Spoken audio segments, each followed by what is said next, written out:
Bureaucracy costs the US economy $3 trillion in lost economic output per year. Stifled creativity and innovation, that's the reason why. So in today's video, I'm going to explain why we desperately need new ways of working, and with that also a new way of leading organizations. So we need leaders who understand what is required of them to keep their business performing well today and in the future, and who are capable of creating such businesses, of building such businesses. So I call these people the brave new leaders, and in this video I'll explain 5 important characteristics that put a leader into my brave new leader category.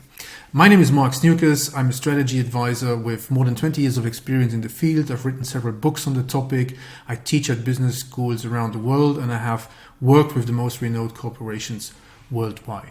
And what I'm observing at my clients is that the culture of work is dramatically changing and transforming at the moment. So there are a couple of trends, like obviously work from home, hybrid work, self-management, team of teams, purpose over profit, and agile transformations, and all these trends and buzzwords. And to be honest with you, this is nothing new, right? These topics have been in the making for a couple of decades now, and it would be a mistake to think that these are purely a result of the pandemic. The pandemic has certainly accelerated these trends, and books like Frederic Laloux's Reinventing Organizations or McChrystal's Team of Teams made the discussion even more popular. But the origins go way back to, at least to my knowledge, the beginnings of the 90s. So Thomas Malone was one of the first professors, a professor at MIT Sloan, who wrote a book called The Future of Work, and this was like 30 years ago. And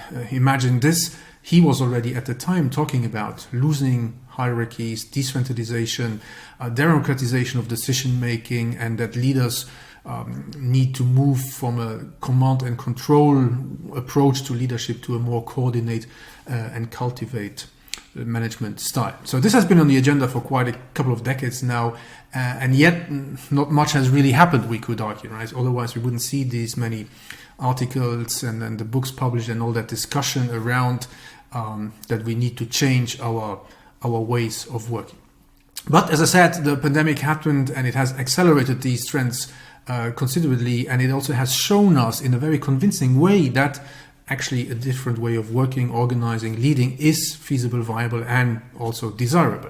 But before we talk about new ways of working, let's take a minute to reflect on our traditional ways of working, which go back to industrial management, really. And this traditional industrial management model that we still operate on today was designed for a very specific context. So for the first time in history, we had unskilled workers who came together in large-scale manufacturing.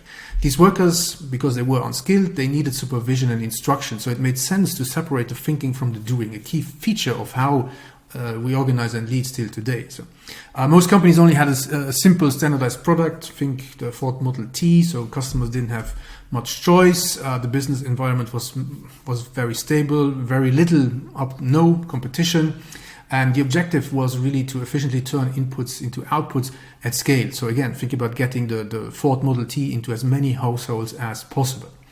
And we've got that no more. So what we have now is we have an environment where knowledge and ingenuity are scarce resources, service and product portfolios are highly complex. Customers have much more choice and they are ready to switch quickly. So as a result of all of that, we need organizations who are able to adapt quickly to these changing customer behaviors. And we also have employees, in most cases, are highly educated these days. So as a consequence, we need less standardization and less command and control, and instead we need more agility, we need more innovation, and we need more responsiveness, what many companies are asking for. So at the end of the day, we need to kick bureaucracy to the curb.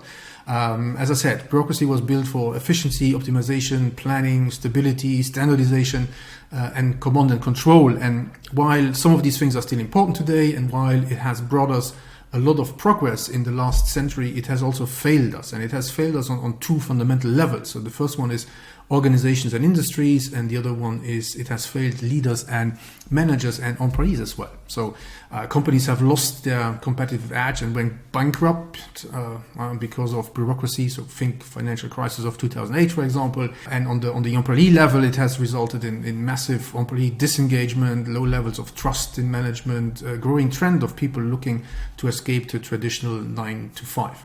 But it's not only employees, so it's also many executives and managers, leaders who are exhausted and frustrated by the expectations that bureaucracy places on them to be the all-knowing expert, to always be the single decision maker, to be the universal problem solver.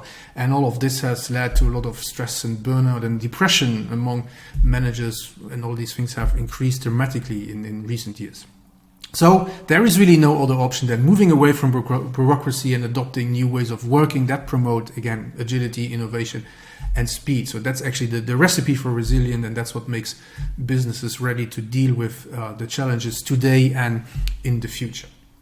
And we actually have lots of evidence that show that organizations which apply these modern ways of working, organizing, managing, and leading, they can get tremendous benefits. So some surveys, they talk about increased bottom line results, or improved revenues of up to 10 to 20%, up to 25% decrease in cost, something that many desperately need right now, up to 30% improvement in financial performance. Or higher customer satisfaction, so 30% point improvement in customer satisfaction, 40% points improvement in customer advocacy, or increased productivity, so operational performance going up from somewhere between 30 to 50%, or 50% increase in quality. Increased speed of execution, in some studies up to 4 times increase of speed to revenue, 50% acceleration of time to market, 60-ish% reduction in upfront preparation time. And at the end of the day, also more engaged employees. So some studies talk about a 30% boost in employee engagement and satisfaction. So what do we need to do to not fall behind and get all these benefits? Gary Hamel actually wrote a book called The Future of Management some 20 years ago. And in the book, he talks about 3 goals that companies and leaders should aim for. So the first one is increase the speed of strategic renewal and agility. So being able to adapt quickly and change quickly and easily to keep up with what is happening around you in the world. Second, make innovation everybody's job. So make sure that everybody who works for the company is always thinking of new and better ideas. Everybody should try to come up with new and better ways of doing things all the time, basically. And third, create engaging work environments. So make sure that people who work for the company feel excited to be there, so that they want to deliver their best, they be at their best, and be the best that they actually can be.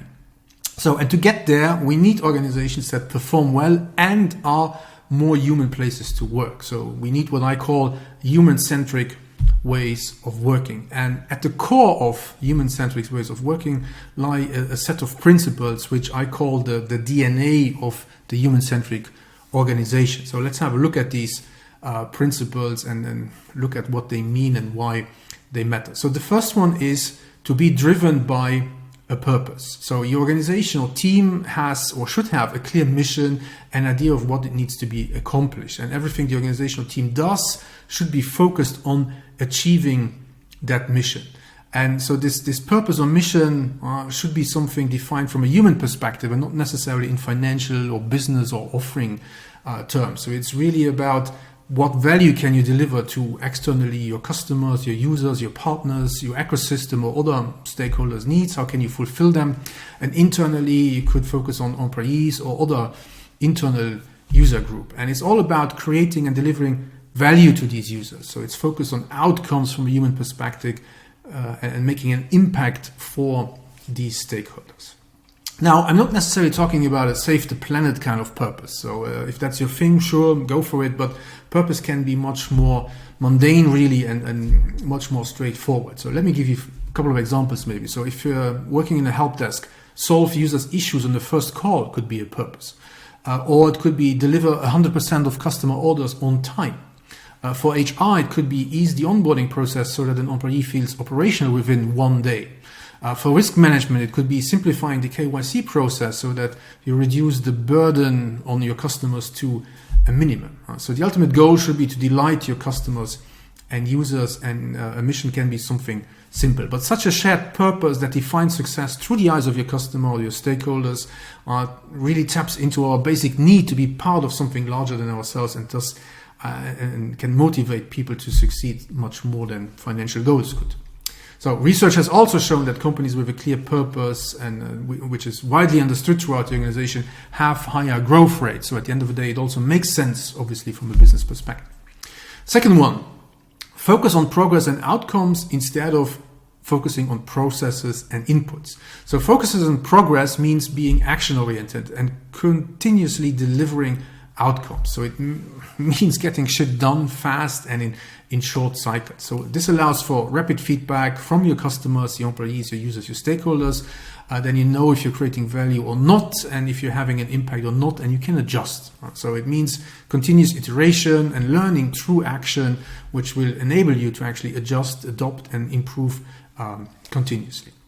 This obviously requires an experimentation and a safe to try mindset. So limiting the work in progress so that your teams can focus on how to deliver value. All this does not mean that good enough is good enough. So it means really to delight your customers with progress you are making. And this also makes sense in a more complex and ambiguous environment where everything is changing all the time, and you can't really analyze and plan, but you need to experiment, you need to act, you need to probe and sense what's going on.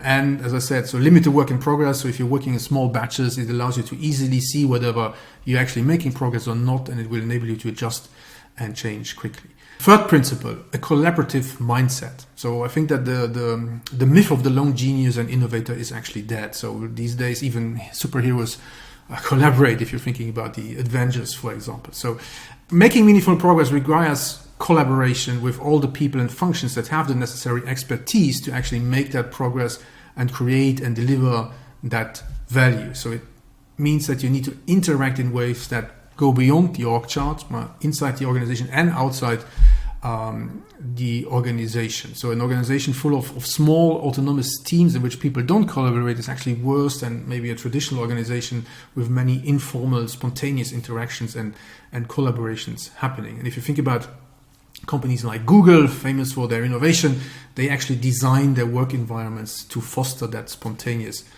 interaction in a canteen, for example. So people have to bump into each other so that they start discussing. Principle number four is working in the open. So this means being transparent and providing access to all the information and sharing information, not on a need-to-know basis, but making it available to everybody by default. Yeah, you heard that right. By default, open access to everybody. All information is accessible to everybody. So the only exception might be legal reasons, so anything that requires you to keep confidential is exempt from this, but apart from that, everything is being shared. So you share reasons behind decisions, you share work in progress, you share progress made, successes, failures, value delivered, the impact you've had, you share financials, and you share all the information that people need to be able to do their job. So that's the essential. Everything that people need to do their job should be shared, because all too often we ask people to do a job and the information they need to do their job is not available and what is kept actually from them. So working in the open, it encourages information sharing. It promotes employee engagement and participation. If people have access to the information, they understand the reasoning behind the decision, or they have all the information so that they can evaluate the impact of decisions that they have to make or that they make. And these organizations also show that trust in employees, and in return, actually, the employees stay more loyal. Sharing information or sharing knowledge also creates a stronger culture of trust, and it improves, at the end of the day, decision making. And there are actually a level of transparency, and again, some examples maybe. So at least provide open access to directly relevant information for your team and motivations behind decisions. Then provide access to context information, even if not directly relevant. For example, P&L data might not directly be relevant to getting a job done, but providing it can help people make better decisions and improve financials. Open access to all information by default. So some organizations actually, or even share salaries. So maybe you don't need to go there, but some take it very seriously and they provide full transparency. And some even go a step beyond, and they don't only provide transparency internally, but also externally. Buffer, for example, has public access to all their salary data, so you can look up what the CEO, for example, is earning. And so the last principle is being people positive. So this means that you believe that as human beings, we are internally motivated, we enjoy our jobs, we take full responsibility for our actions, and we don't need close supervision to create quality work. So it means that you have trust in your people and that you respect your people.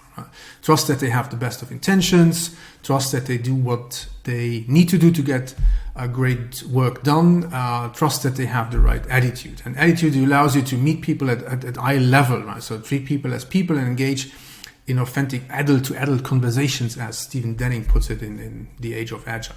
Or to be people positive is to assume and expect the best of everyone, to quote Aaron Dignan, who has also written a nice book on the future of work called Brave New Work. So he actually talks about being people positive, and he says that our way of working is a reflection of our assumptions and beliefs about human nature. So if you don't trust your people, then don't expect trust to get back. And these assumptions actually about human nature, they will lead you to corresponding ways of working, organizing, managing, and leading. So a people positive mindset is at the core of this new human-centered ways of working, organizing, and leading. And without that people positive approach, the other principles that I talked about won't really be possible to put into place, or they won't make much of a difference. So people positive, again, is at the basis of unleashing creativity and establishing genuine autonomy. Without being people positive, you won't be able to work in the open or truly focus on making progress, and you will be bogged down by bureaucracy, structures, processes, policies, and then procedures. So, and these are the qualities that make up a brave new leader. So I know that's the name of my YouTube channel and the podcast, so what can I say? So now just a quick recap maybe, to be a brave new leader, what does it mean? So first of all, be purpose-driven, have a clear mission of what needs to be accomplished, and focus on outcomes guided by customer or employee needs. Second, focus on making progress. So have a bias towards action, focus on outcomes, learn and adapt, sense and respond in a safe to try manner, strive for continuous improvement through experimentation. Third, radical collaboration. So co-create within your ecosystem, involve your customers, employees, partners, and stakeholders, collaborate internally within a network of cross-functional teams beyond your silos. 4, work in the open, so all access by default. Transparency is key. Frequent communication to create a shared consciousness in the organization of what's going on. And 5, be people positive, so trust people, give them autonomy, give them end-to-end responsibility, let them self-manage, let them come as they are, create psychological safety and a growth mindset. So changing our mindsets is the key to really enabling human-centric ways of working, organizing, and leading. And this is required to become a brave new leader. So org chart changes, process changes, policy changes, all these things will be wasted efforts if the underlying assumptions about work and about how to lead people don't change. If you want to join the tribe, give this video a like, follow my YouTube channel, and tell me in the comments what you think. See you next time.